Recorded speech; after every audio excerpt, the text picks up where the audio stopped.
माननीय सदस्यहरू, सङ्घीय संसदको दुवै सदनको संयुक्त बैठकको कारबाही प्रारम्भ हुन्छ। सर्वप्रथम सम्माननीय प्रधानमन्त्री बालेन्द्र शाहलाई सम्बोधनको प्रति सम्माननीय राष्ट्रपति समक्ष प्रस्तुत गर्न अनुरोध गर्दछु।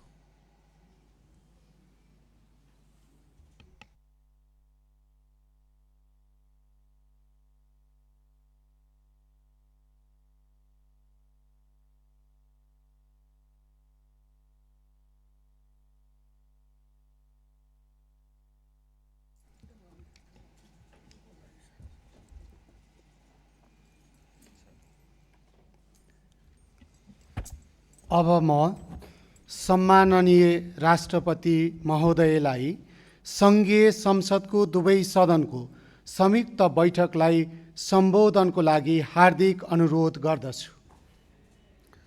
सम्माननीय सभामुखज्यू, राष्ट्रिय सभाका सम्माननीय अध्यक्षज्यू, प्रतिनिधि सभा तथा राष्ट्रिय सभाका माननीय सदस्यहरू, भर्खरै सम्पन्न प्रतिनिधि सभा सदस्यको निर्वाचनपछि सङ्घीय संसदको दुवै सदनको संयुक्त बैठकलाई सम्बोधन गर्न पाउँदा मलाई गौरवको अनुभूति भएको छ। सर्वप्रथम म नेपाली जनताले पटक पटक गरेका ऐतिहासिक आन्दोलन, सङ्घर्ष र पछिल्लो पटकको जनजी आन्दोलनमा जीवन उत्सर्ग गर्नुहुने सम्पूर्ण शहीदहरूप्रति भावपूर्ण श्रद्धाञ्जली व्यक्त गर्दछु। सङ्घीय लोकतान्त्रिक गणतन्त्रसम्म ल्याइपुर्याउन भएका सबै आन्दोलन र सङ्घर्षको नेतृत्व गर्नुहुने अग्रजहरूप्रति उच्च सम्मान प्रकट गर्दछु।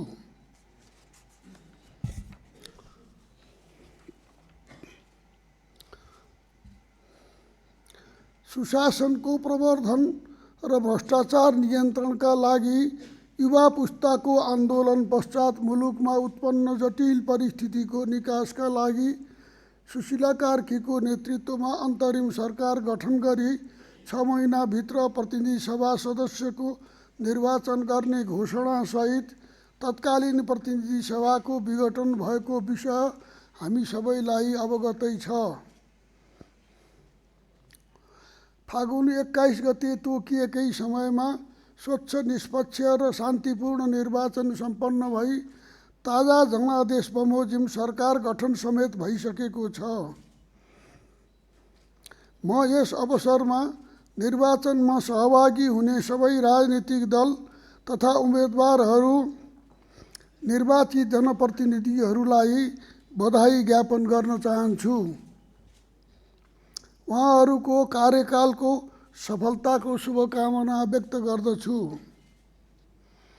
अन्तरिम सरकारको मुख्य जिम्मेवारी तोकिएको समयमा निर्वाचन सम्पन्न गर्नु थियो। सोही अनुसार तत्कालीन सरकारले राज्य संयन्त्रलाई लयमा ल्याई भ्रष्टाचार न्यूनीकरण, सुशासन प्रवर्धन तथा सेवा प्रवाहमा सुधारसहित संवैधानिक लोकतान्त्रिक अधिकारको संरक्षणका लागि कुशलतापूर्वक जिम्मेवारी निर्वाह गरेकोमा हार्दिक धन्यवाद दिन चाहन्छु। प्रतिनिधि सभाको निर्वाचन शान्तिपूर्ण र निष्पक्ष रूपमा सम्पन्न गर्न आफ्नो तर्फबाट भूमिका खेल्ने तत्कालीन सरकार, निर्वाचन आयोग, राष्ट्रसेवक कर्मचारी, सुरक्षाकर्मी, राजनीतिक दल तथा सम्पूर्ण मतदाताहरूलाई हार्दिक धन्यवाद दिन चाहन्छु। देशको विषम र संवेदनशील अवस्थामा सबै राजनीतिक दल, युवा पुस्ताका अभियन्ता तथा अगुवा, संवैधानिक अङ्ग, सुरक्षा निकाय, राष्ट्रसेवक, सम्पूर्ण राज्य संयन्त्रले निर्वाह गरेको भूमिका, सहयोग तथा नेपाली जनताले देखाएको संयमताप्रति आभार र धन्यवाद व्यक्त गर्न चाहन्छु। निर्वाचन मार्फत नेपालको संसदीय इतिहासमै अभूतपूर्व रूपमा युवा वर्गको प्रतिनिधित्व सहितको प्रतिनिधि सभा गठन भई नयाँ सरकारले कार्य प्रारम्भ गरिसकेको छ।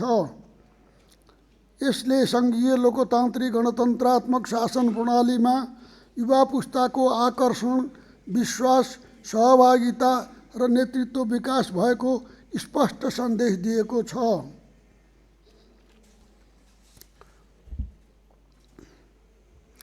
जनताले उत्तरदायी र पारदर्शी शासन प्रणाली, प्रभावकारी सेवा प्रवाह, सबै क्षेत्र र तहमा भ्रष्टाचारको अन्त्य र सुशासन स्थापना विधिको शासन, मुलुकभित्रै रोजगारीका अवसर, दण्डहीनताको अन्त्य, सामाजिक न्याय, तीव्र आर्थिक सामाजिक विकास, शान्ति र स्थायित्वको आकांक्षा राखेका छन्।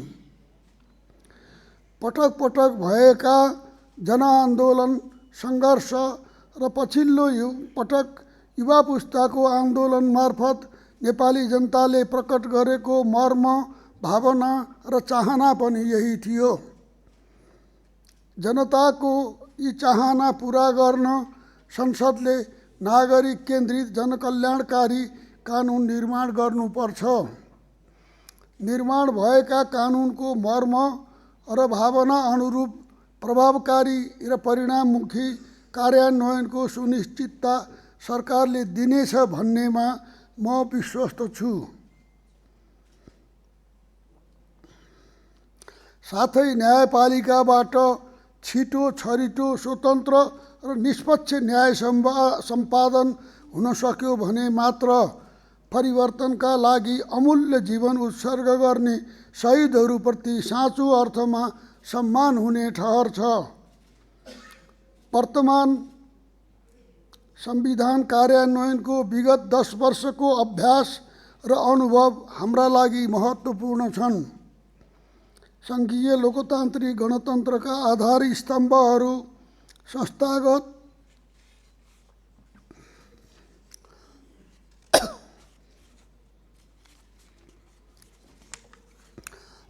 संस्थागत भएका छन्, तर संविधानको मर्म र भावना तथा जनताको चाहना बमोजिम हामीले गर्नुपर्ने काम अझै धेरै छ, धेरै बाँकी छ। आजका युवाको चाहना विगतभन्दा धेरै नयाँ छ। उनीहरू नयाँ कुरा सिक्न चाहन्छन्। परम्परागत श्रमका क्षेत्रले मात्र श्रम बजारमा आउने जनशक्तिको अपेक्षा पुरा गर्न सक्दैन। तसर्थ रोजगारीका नयाँ अवसरको खोजी गर्ने र बजारको माग अनुरूपको जनशक्ति उत्पादन गर्न सक्षम हुने गरी शैक्षिक प्रणालीमा सुधार गर्दै विदेश पलायन भएको युवा वर्गलाई आफ्नै देश र आफ्नै गाउँमा बसौँ बनाउनु पर्ने आजको मुख्य आवश्यकतामा सरकारले ध्यान दिनेछ। यसै गरी श्रमको सम्मान गर्ने संस्कृतिको विकास गर्न र श्रमको उचित प्रतिफल उपलब्ध गराएर देशमा काम गरेर केही हुँदैन भन्ने धारणामा परिवर्तन ल्याउन सरकारले ढिला गर्ने छैन भन्ने पनि मेरो विश्वास छ। निराश जनशक्तिबाट कुनै पनि मुलुकको उन्नति भएको पाइँदैन। हाल युवा तथा शिक्षित बेरोजगारहरूमा देखिएको निराशाको अवस्थालाई तोड्न सरकारले विशेष ध्यान केन्द्रित गर्नेछ। भ्रष्टाचार नियन्त्रण गरी सुशासनको प्रत्याभूत गर्न तथा आम नागरिकमा राज्यको अनुभूति दिलाउन सार्वजनिक सेवा प्रवाह चुस्त दुरुस्त हुनुपर्छ। सरकारी संयन्त्रको सेवा प्रवाहमा हुने ढिलासुस्ती र अनियमितता हटाएर नागरिकले घर दैलोमै सरकार छ भन्ने अनुभूति गर्न सक्ने गरी सेवा प्रवाहको व्यवस्था मिलाउन सरकारले कुनै कसर बाँकी राख्ने छैन भन्ने पनि मेरो विश्वास छ। हालैका दिनमा विश्व परिवेशमा देखिएका द्वन्द्व तथा अस्थिरताको अवस्थालाई मध्यनजर गरी सरकार र सम्बद्ध सबै पक्षले राष्ट्रिय हितलाई केन्द्रमा राखी छिमेकी तथा मित्र राष्ट्रहरूसँग सन्तुलित, विश्वसनीय र पारस्परिक सम्मान र सहयोगमा आधारित कूटनीतिक सम्बन्ध अगाडि बढाउनु पर्ने आवश्यकता छ। जलवायु परिवर्तनले हामीलाई पारेको नकारात्मक प्रभावबाट परेको असर न्यूनीकरण गर्न जलवायु न्यायका लागि विश्व समुदायसँग सरकारले उचित पहल गर्नेछ।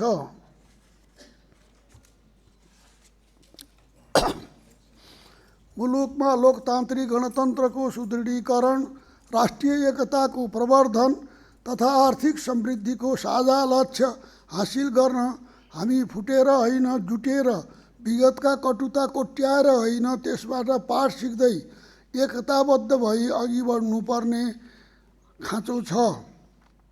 अन्त्यमा लोकतान्त्रिक मूल्य, मान्यता र आदर्शलाई आत्मसात गरी सुशासन, विकास र समृद्धिको यात्रामा सम्पूर्ण नेपाली जनता, जनप्रतिनिधिहरू, राजनीतिक दल तथा राज्य संयन्त्र एकजुट भई अघि बढ्न आह्वान गर्दै सार्वभौम संसद नेपाली जनताको स्वतन्त्रता, सामाजिक न्याय, सुशासन र समृद्धिको चाहनालाई मुखरित गर्न सफल हुने विश्वास व्यक्त गर्दछु।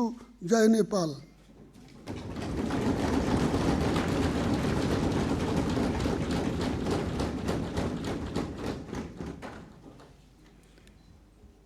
माननीय सदस्यहरू, बैठक स्थगित भए पश्चात पनि आफ्नो स्थानमा उभिएर सम्माननीय राष्ट्रपति महोदयलाई विदाई गर्नुहुन माननीय सदस्यहरूलाई आग्रह गर्दछु। माननीय सदस्यहरू, सङ्घीय संसदको दुवै सदनको संयुक्त बैठक यहीँ स्थगित हुन्छ।